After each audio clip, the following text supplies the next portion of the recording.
How you do it? It's your boy Big Gumbo. We live at Sour Milk Podcast with my boy J Love. We taking over the city one day at a time. Make sure you tap in with me. We got the city, Orlando Media Group, man. Let's do it. She's so systematic. Popping pills, she's such an addict. Pulling up in foreigns. Got that panic on my arm. You mainly came with the charm. She's so systematic. Popping pills, she's such an addict. Pulling up in foreigns. Had that panic on my arm. You mainly came with the charm.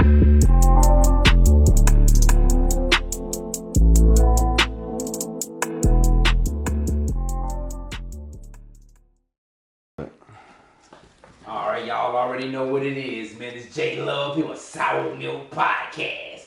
And man, we got somebody all the way from the Congo, all the way to Orlando in the building, man. We got your boy Gumbo. What's going on, man? How you feeling? How you doing, man? I'm What good, it is, man. what it I'm is, good. what it ain't. Already, man. How your day was, man? My day, man. I just came from the brunch at Euphoria with H. Dot. It's crazy. Oh yeah. Shout out to H Dot, man. So how that was? Shit is lit every Sunday. I promise you that. All right, definitely. So, all right, man, so we want to know, man, we want to know more about you, you know what I'm saying, behind the scenes, Yes, you know what I'm saying, and all that, man. So, originally, man, let's go like your earlier years, you know what I'm saying, 1 through 12, you know what I mean, years old. Where are you originally from? Okay, I was originally born in the Democratic Republic of Congo in Africa. I came to America 2004 when I was 8 years old with my brother. He was 12 and I was 8, and we got on the plane and came down here like on some coming to America type shit. Same thing. Like, and we pulled up. We didn't speak no English, but our uncle, he came to pick us up. But before he came, we was lost in the sauce and at the airport until he showed up, and then everything was good. All right, definitely. Oh, yeah, my bad. In the background, who we got back there? Shay here. We got Shay. She clocking it on us. Nah, for sure. Definitely, man. So, you said you ain't speak no English when you came? Nah, no English. But what's so crazy, on my way here, we was watching Spider-Man 2 at the time. It's like 2004. Yeah. And it was in English, but I didn't understand nothing what it was saying. I just like the action. So what language did you, what did you speak? My original language is called Lingala. It's like a mix. It's like Creole, it's like French and African. It's like the same thing. Me and Haitians, my country and Haitians, we the same people, really. Yeah. Like same music, everything. It's just they're in another island. Yeah. And they create their own culture in another island. All right. So do you remember your years back then growing up in the Congo? Do I remember it? Yeah. I remember traveling with my mother and my uncle. My mother and my father, they searched for gold and diamond. When I was like younger, real young, they left the country we was in called Angola. We was going back to Congo where all of our family at, right? Yeah. On our way there, my mother told me a lot of family members too was trying to leave Angola because there's a lot of wars. And some family members left their kids behind, and my parents, What you left them behind? they left them behind because they couldn't bear, bringing the kids with them, and the kids were starving, they couldn't feed them, all that kind of stuff. So, but my mother and my father, they protected me, make sure I was good along the way. And then once we got back to the Congo, my mother and father had the diamonds and everything, but they had give it away to the elders of the church. And they had promised them to build buildings and apartments under their name, but they never put the apartments under my mother's name. So that was a loss, the L that my mom and father took back in the days, was trusting in their elders, but they kind of messed them over at the end. So now my mother sent me and my brother here to, to change the story around, and just be her diamond, be great one day so I can change her life and make her life better, like it was supposed to be. So how was it growing up in the Congo? Like what was the atmosphere? You know what's so crazy? now that I think about it, it's like I was very spoiled, right? Like like the kids around me would dress regular, and then I always had the newest stuff. Yeah. That's what I do remember. I was like an outcast Yeah. with people around me, and we played a lot of soccer. We drove a lot of bikes. We watched a lot of TV, a lot of Tom and Jerry's. I remember that. The music that we listen to we listen to a lot of 50 Cent, a lot of Snoop Dogg. Like we knew the artists that was popping here. We listened to all of them, really. Yeah. Back in the day when 50 Cent was the #1 guy in the world, yeah, he was our guy for sure. And Snoop Dogg, Michael Jackson was the biggest thing ever. So yeah. So what did y'all do? Like, I know you see, so like growing like in America, was it totally different as far as the lifestyle? As far as Africa and America, Yeah. it's very different. Everybody in Africa thinks America is like a paradise. Like we all rich and famous and we living good. Yeah. But it's nothing like that until you get here. So that's the mindset that they have. So it's almost like it keeps them down because they don't even know like they can be great too. But they just look at Americans like this is where we have to be at to be great. We got to go to America to be great. So it's crazy, but that's just what it is. Yeah, definitely. Now, how many siblings did you have? Sisters and brothers? Siblings? I got a half brother, half sister. My brother, he was a baby. He died like right in my arms. I woke up when we was traveling with my mother. I woke up because it was a lake. I was sleeping in the house across the lake. He was in the other house. I woke up the next day. He was dead and like flies on his eyes. That traumatized me for a very long time. How did he die? What happened? I want to say for my memory, it's like one of our family members cursed them. Cause like they deep in that, I wouldn't say voodoo because that's not what we call it, but that evil spirit stuff is really real in Africa. That's what I was told. You feel me? Like he got cursed by one of our peoples, and yeah. So all right. So you was in one house, he was in the other house. Yeah. What were y'all doing at that time? Like we y'all transitioning to leave, or what was the that night we slept. Yeah, we was gonna leave the next day. Was it like a sneak out type thing? Nah, or was it like free to go? Nah, we was. From my understanding, we was with family. Yeah. So I don't know what happened.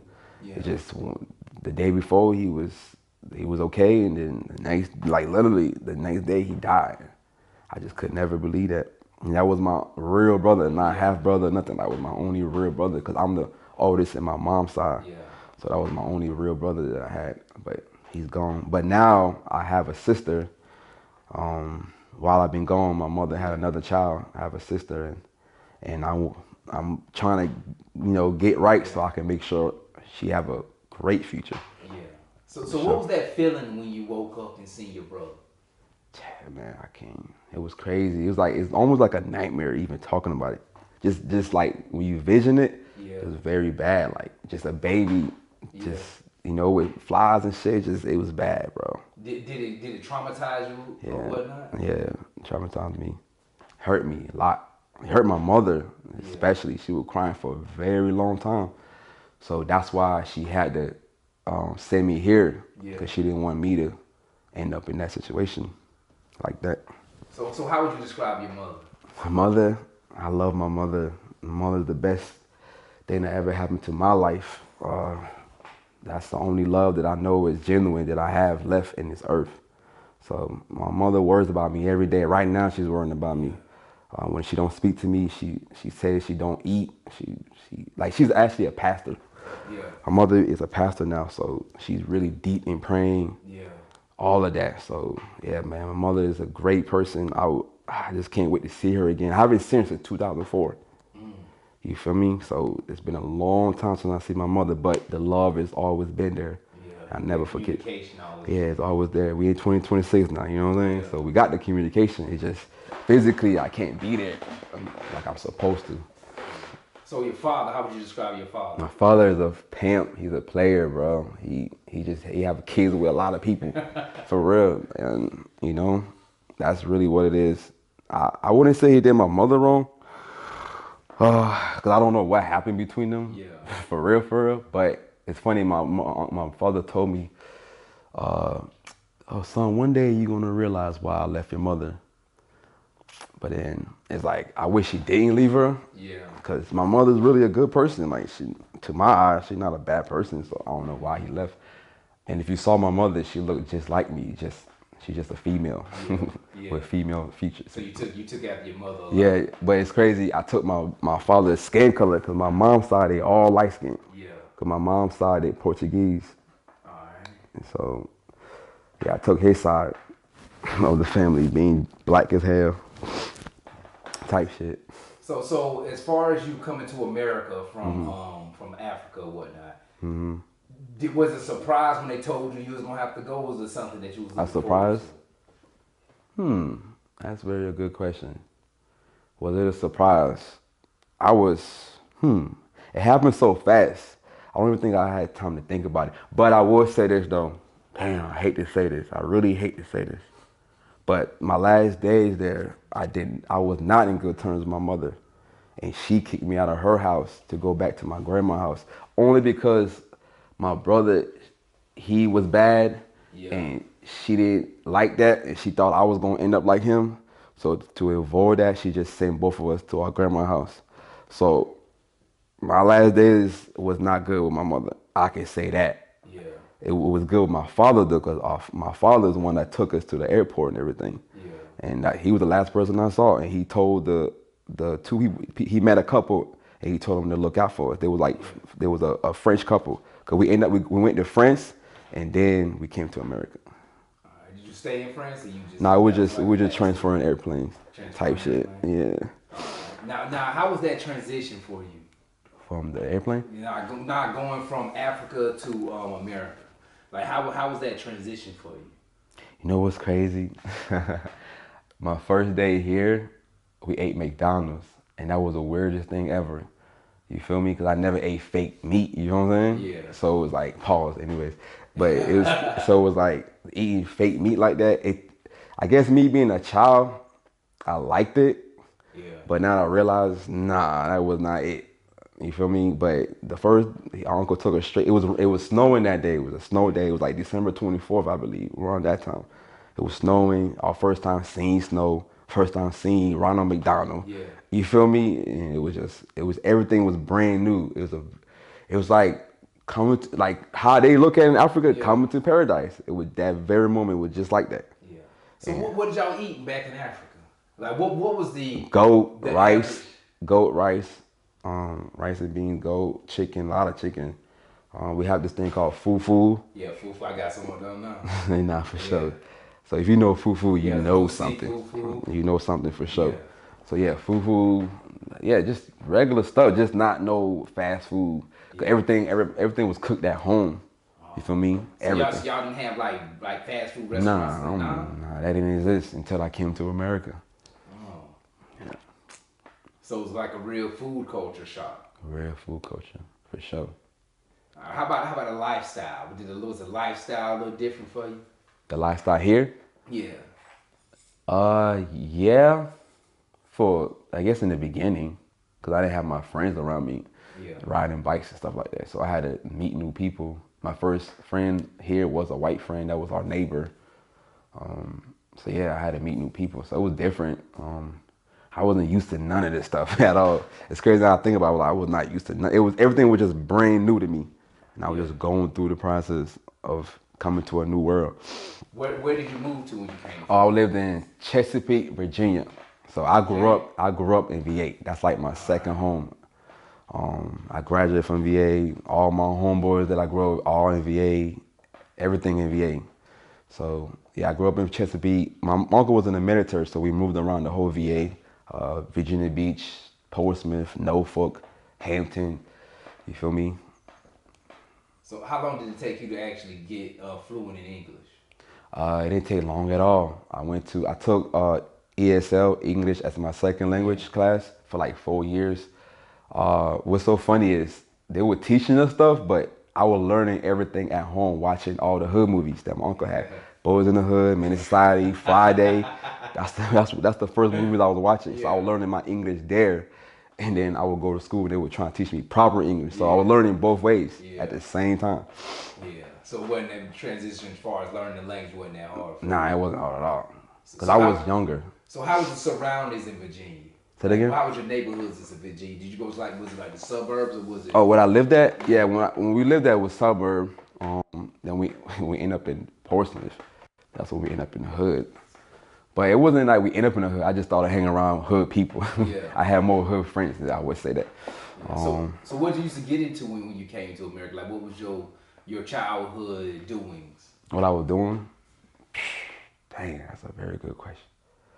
I remember always reading. Yeah. I remember reading a lot of books. You would thought I was gonna be the next philosopher, you know. Yeah. Like I was reading a lot of books. That's one thing my uncle would tell you. I was in my room, locked in, reading books, learning every day.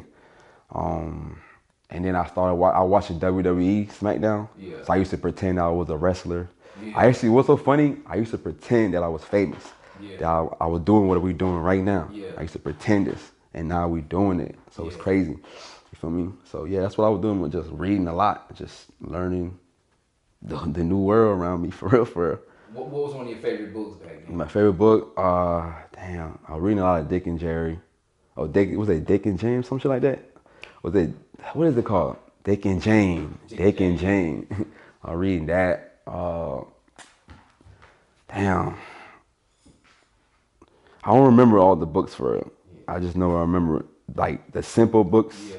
Like that, he teaches you English. That's what I was reading a lot.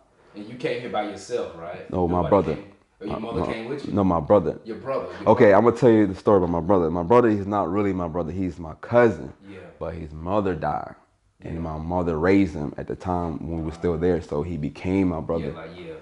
So now he's my brother. And he's still here also? Yeah, he lives in Wisconsin. He's a truck driver. He got a white wife now with kids. Yeah. He living the American dream. Yeah. I promise you. You never thought about going back to Africa? Africa, I want to go back, but I don't want to go back. I want to go back like Akon. I want to just change shit. Yeah. I want to just go there and just, if you homeless, I could just buy you a house. You feel me? I want to do it the right way. Yeah. I don't want to half step it at all.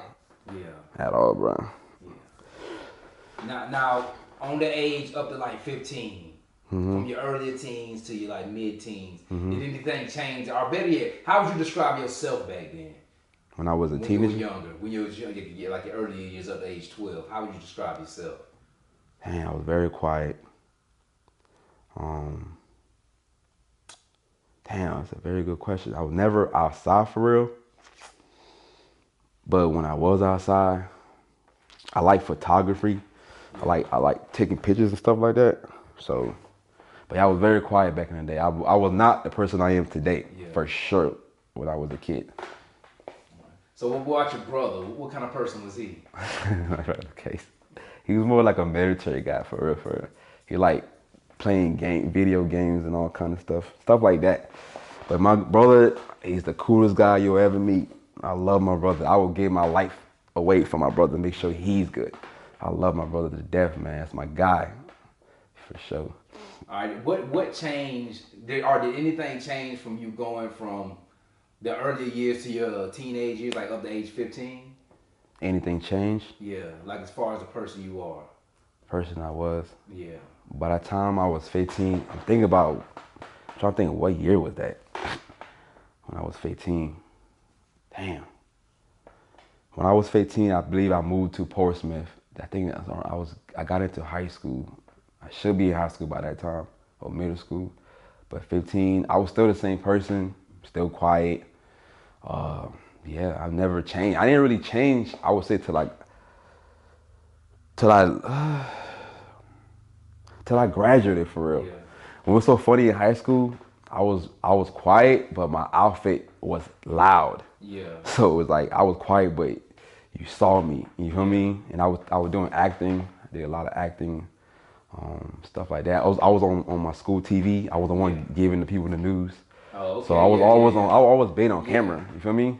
Yeah. So that's where I feel more comfortable at. All right. Was your goal back then becoming you said you wanted to become an actor, right? Back then, Yeah. I wanted to be. It started as being an astronaut, and then when I got it, Yeah, I So what wanted. made you interested in astronaut? I ain't never heard of that. I wanted just space at the time was like amazing to me, just looking at space. And then after a while, it started getting scary looking at it. I don't know. I just thought it just got scary looking at space. Like it make me feel like I'm there. And I'm like, yo, I have no helmet on me. So I started looking at those videos. Yeah. And then I got into high school. That's when I got into acting. And then it's like I started, what do you call it? I started studying Denzel Washington. Yeah. So at one point I thought I was gonna be the next Denzel Washington for sure. Like I knew that. And my teacher was like, yo, she kept using me as a father in every play we did. Yeah. Cause I had my voice or whatever. So I was like a king. I was a father on a road trip. I was a teacher at one point. Yeah. I was all kind of, you know what I'm saying? They had me wearing makeup and stuff. That shit was weird. So they had my own makeup kit I had to take home and practice how to put makeup on you. Yeah. It was crazy, but yeah. So I always thought I was gonna be an actor and a model for sure. That's really why I came to Florida originally, is to be an actor and a model. All right. So going through your high school years, did you play any sports or anything like that? You know what's so crazy? I always try to play football, but my uncle did not want to pay for my health test. It's like I always tried it out, but it was time to pay my health care. He just refused. He did not support nothing I did. But what made my day is when my uncle showed up for my acting play. That made my day for sure. Yeah. And he got to see me be great. Yeah. And just not being at home thinking I'm wasting time. Like he actually saw me be great. And then it's crazy back here. People always just tell I'm doing a good job. I'm like, I feel like I didn't really do nothing. But everybody was just telling me I did a good job. So to see my uncle there, good job, it meant everything to me. All right. So what school did you graduate from? I graduated from Churchland High School in Portsmouth, Virginia. All right. Missy Elliott graduated from it. In fact, she be funding that school all the time. Was it like an art school? Now it is. You feel me? At the time, no. At the time, there was only a few people that was into the art, people like me. But now it is for sure. But yeah, Missy Elliott, Pharrell, all them people, they from my area for sure. Now, is it something you think you would have did different back then if you could go back? What I would have did different? Yeah. What I would have done different was, I used to hate to say this, but I actually love to say this. I would have had a better relationship with my uncle. All right. For sure. I would be further in life if I had a good relationship with my uncle. Why do you think you didn't have a good relationship with him then, or a stronger relationship? Why I didn't? Yeah. He was a military guy, and I didn't want to listen to nothing he had to say. But it wasn't I didn't want to listen. I was very stubborn. Yeah.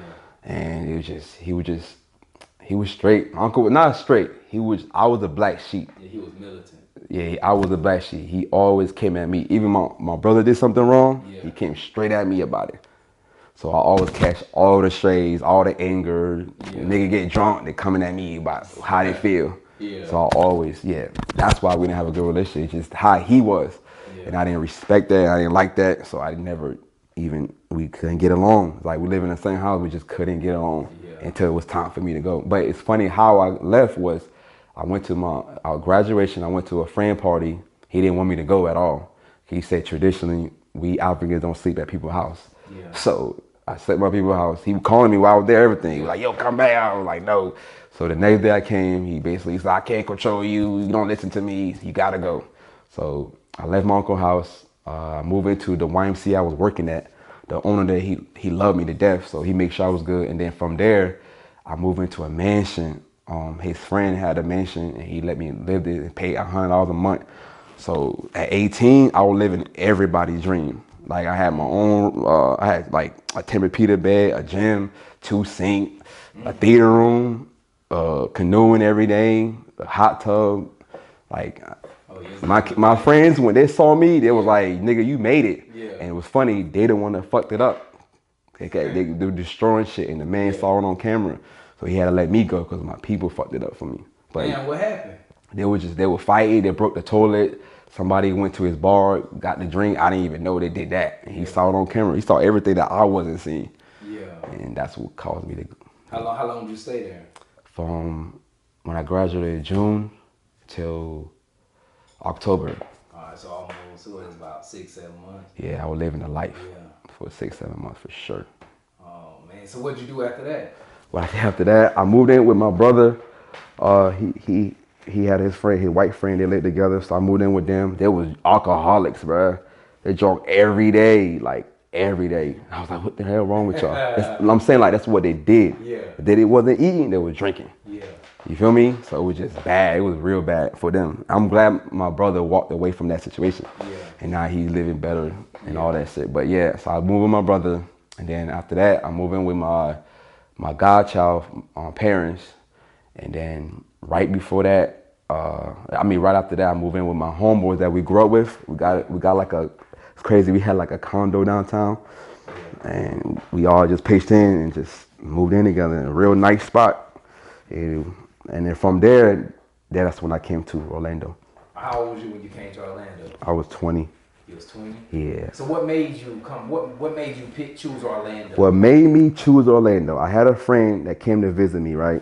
This is a time when I'm already doing acting, modeling. So I already have an agency and everything. So I'm like, VA is not really doing much for me. It's not really known for Hollywood acting stuff.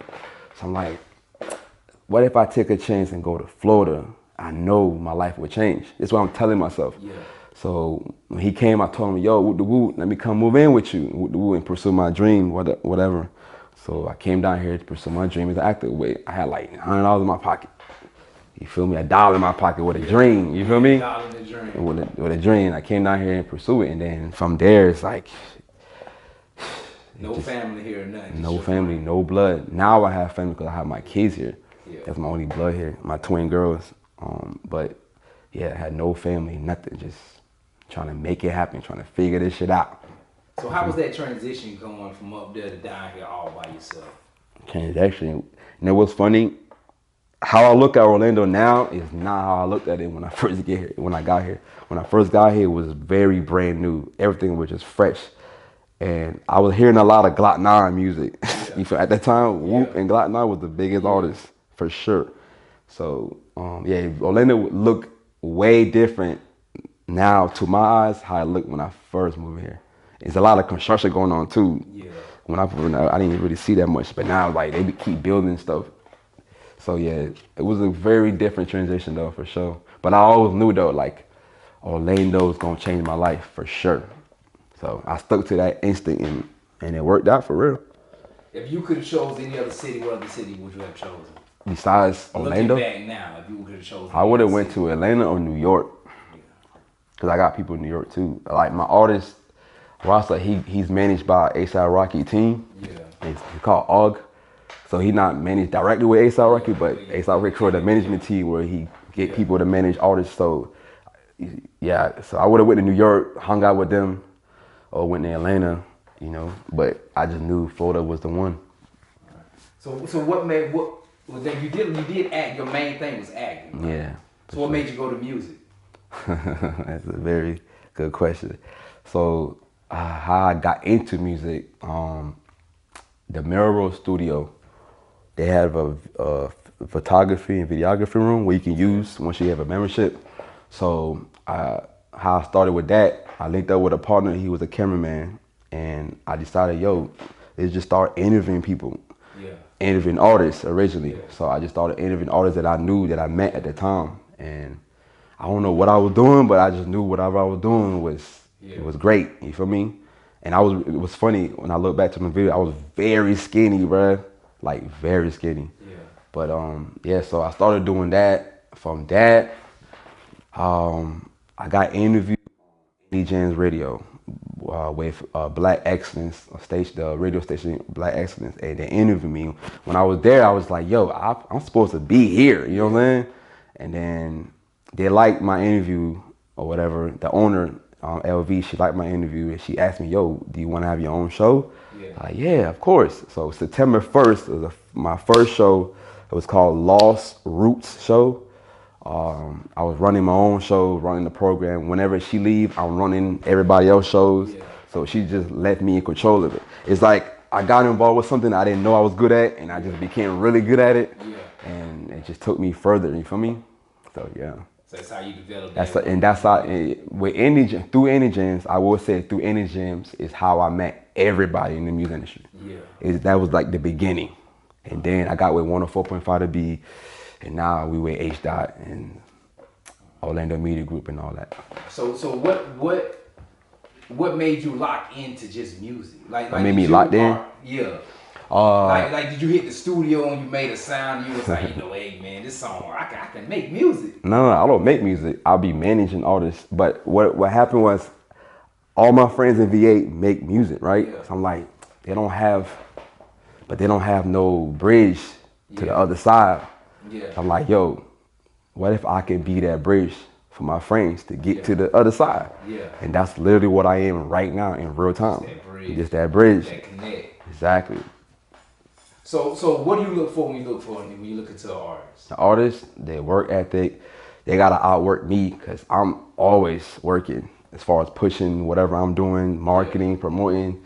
So they gotta outwork me. If you can't outwork me, I do not want to tap in or even listen to you. You feel me? Because it's a waste of time. You can be talented, but if you're not gonna work, it's a waste of time. I hear that a lot from people who manage.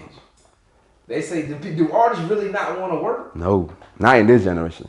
Yeah. Jeezy and Gucci back then, yes. Yeah. When they were doing glue marketing and all that, Yeah. yes. Past the cities, yes. But nowadays they just feel like they lit on online TikTok. They're good. They don't need to be outside promoting and stuff. But what's crazy, the only artist I see really doing this, and he gonna take over the whole state, is 730 Turk. He's the only artist. He got a big following. The only artist that's actually marketing himself. And what's so funny is he's managed by Orlando Media Group. So that's home. You feel me? So 730 is taking over Florida for sure. Because nobody can outwork him right now. He's giving out dollar bills with his song music on. Yeah, I see. Come on, like nobody's doing that. Yeah. So it's like he gonna take over for sure. So if you're not moving like 730 Turk, I don't want to listen to you. Yeah. Point blank. Period. Who was the first artist that you picked up? That I picked up in Florida? Yeah. Damn, that's a good question. That I would like say, yo, I'm gonna get behind you and manage you. I would say Baby Bree.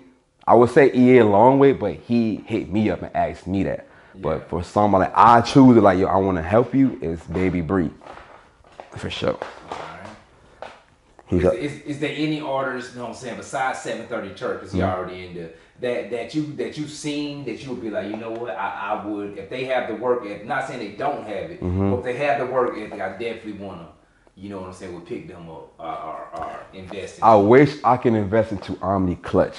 He's a South Florida artist. He's managed by Vanna 305. I'm already part of the team, but I'm not his direct management. Yeah. You feel me? I really wish I was his direct manager because I feel like he has the right management. He just I don't know what he need. He need me more involved with his team. Yeah. I would say that. Yeah. His manager knows that. For sure. He needs me. Because when they come to Orlando, they come to me. And I put them on to what's going on in Orlando. So he needs me to represent him. So I wish I can represent Omni Clutch all the way. We have 2 songs together. Yeah. You feel me? Because I have a portal through Rock Nation Distribution. So I'm able to release music with artists. So me and Omni got 2 songs that can go up any day now. But it takes marketing and putting money behind it. And it was crazy. I just saw a check from ASCAP. They give me like $1, right? Yeah. So I'm like, yo, if I can make $1, right, with a little bit of strings, imagine if I put money behind this shit. Yeah. You feel me? So I know where I'm going in life, for sure. Yeah. All right. Now that you mentioned marketing, right? Mm-hmm. What's more important, branding or marketing? Branding or marketing? If you had 70-30, what would you put that 70 on? Branding or marketing? Branding or marketing? They sound like 2 different things, but they're really the same. But I would say branding. And why is that? Because it's about, people gotta remember something about you. Like, you feel me? Like, people remember, like, they just gotta remember, like, McDonald's. You feel me? That's branding. They remember the brand. You know what I'm saying? They don't know who owns McDonald's, who runs McDonald's. They don't know the everyday. They just know the brand. McDonald's. You feel me? So it's about the brand. You feel me? Because the brand can open doors for everything else you need to get done. You feel me? Long people remember you. You just need to get a lot of people to know who you are.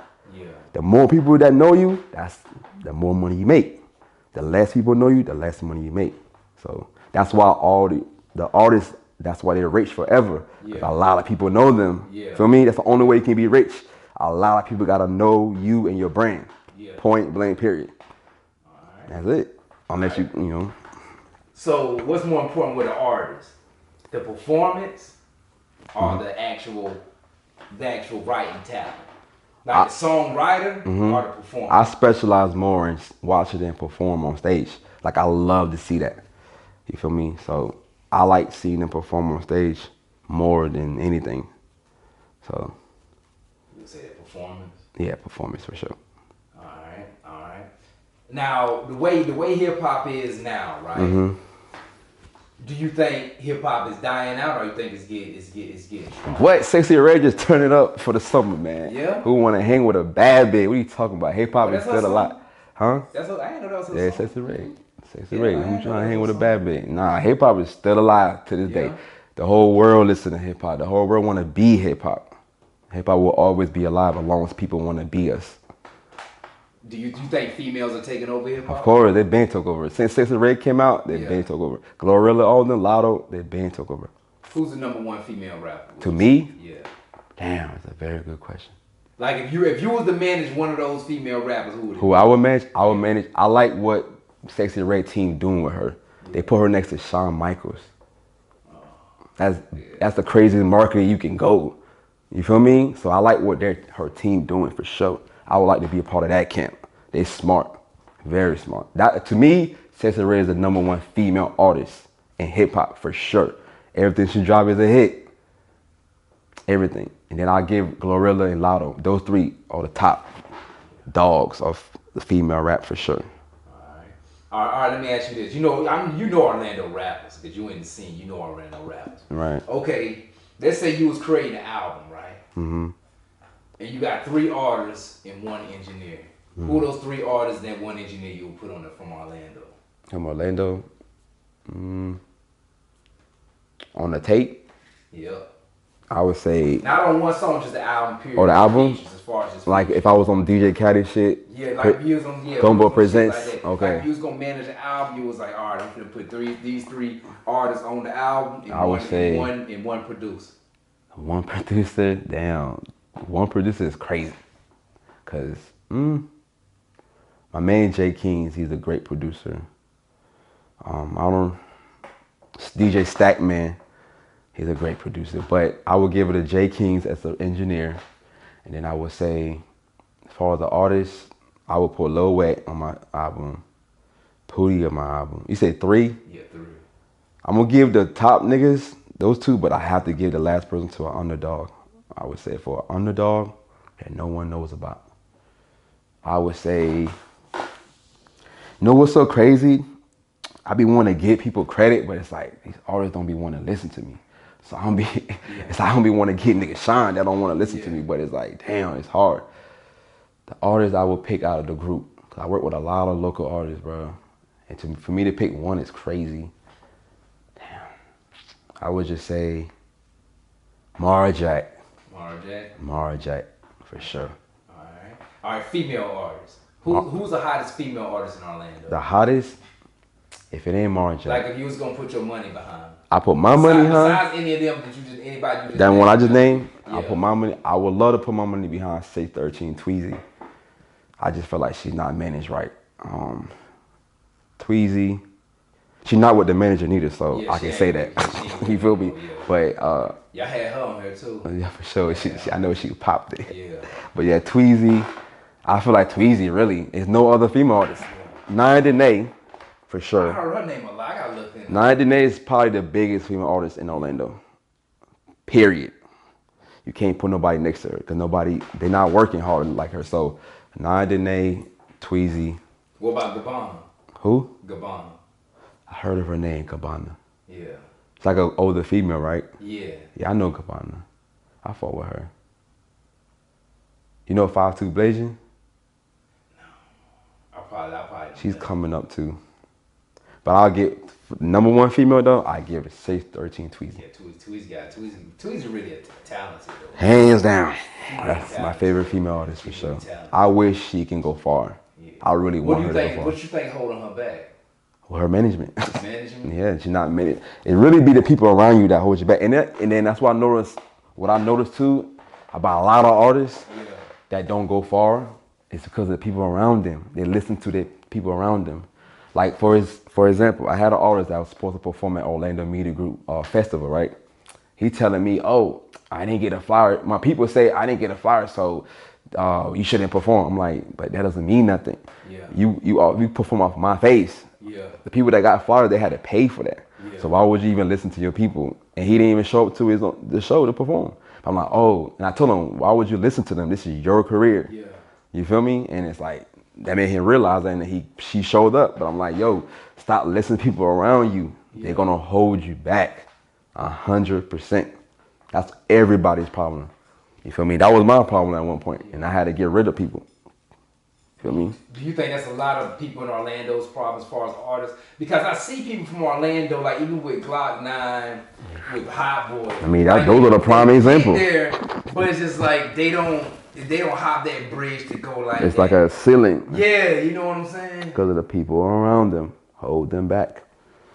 So you think they have to separate from the actual, you know what I'm saying? It's not even like them. It's not even them leading to do wrong. It could be like somebody like, yo, don't mess with Jay-Z. Don't sign that deal with Jay-Z. That could have changed your life. Or don't do that show with Lil Wayne. That could have changed your life. So it's like stuff like that. Like somebody tell you not to do something that could have helped you.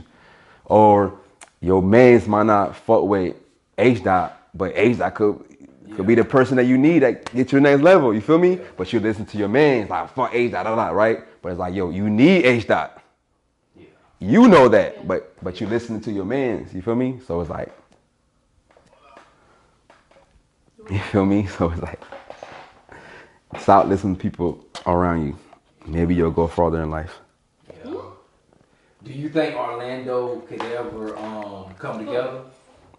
Orlando come together on one accord? Artists? Artists? No. Only because of like, it's always gonna be envy. It's all gonna be jealousy. No artist want to see the other artists on top. So as long as you have that, you know, and then with Orlando, it's just a lot of behind the scene stuff going on that the rest of the city don't know about. So they be like, damn, why this person get to perform? Because somebody that's running don't mess with them. You feel me? So a lot of like picking sides. That's really what it is. There's a lot of picking sides going on and behind the scenes. So how do you feel about showcases? The showcases? Yeah. It's great. It was funny. That's how I was doing showcases in March, right? My brand, We Got the City. H-Dot created We Got the City. He gave it to me to run it when he went to Miami. We were doing a whole bunch of showcases at Acme. Showcases are good for the artists. You feel me? Marjack, the artist I'm talking about, P.I. Bang, saw her at my event and was willing to pay her 30 bands for her song so he can give it to his artist. So opportunity like that happens at showcases. You just never know. Yeah. At least in my shit. Yeah, cause I've dealt with a lot of showcases, like when I used to do like a lot of the camera work and stuff. Like local artists and things. Right. And I don't know, man. It just seemed like I've never seen nobody really like benefit from the showcases. Right. I guess the type of showcases I was going to right. too. You know what I'm saying? Like you have damn near 30 artists performing. You know what I'm saying? And they do like one night. I think they had like 7 minutes or whatever. But it's just like I've never seen like benefit. It leads to nothing, right? Yeah, it's just like it don't like I've never seen nobody like. But do you know why though? Because the artists not taking advantage of what they have. They're not pulling up with merch, marketing, no banners, no high Turk pulling up with dollars. They're not pulling up. So every showcase you're going to, if you're not going to see that, it's all going to look the same because the artist not pulling up correct. Now does Turk have does he have a hit song? Fish water. Right, that's what got him like doing shows. I probably heard it before they know it was him. Yeah, definitely. He then Turk. I just know he just came out of nowhere.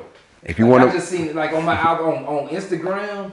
His face was just all over my Instagram. You know what I mean? Nah, for but sure. I just like I could never remember before that. Like and it's been going for about 6 months now. I've been like noticing him. Right. But before that, it's like I never really like, you know what I'm saying, heard anybody bring him up like that. Right, because the reason why you seeing him now, because he's managed by the right people. Orlando Media Group.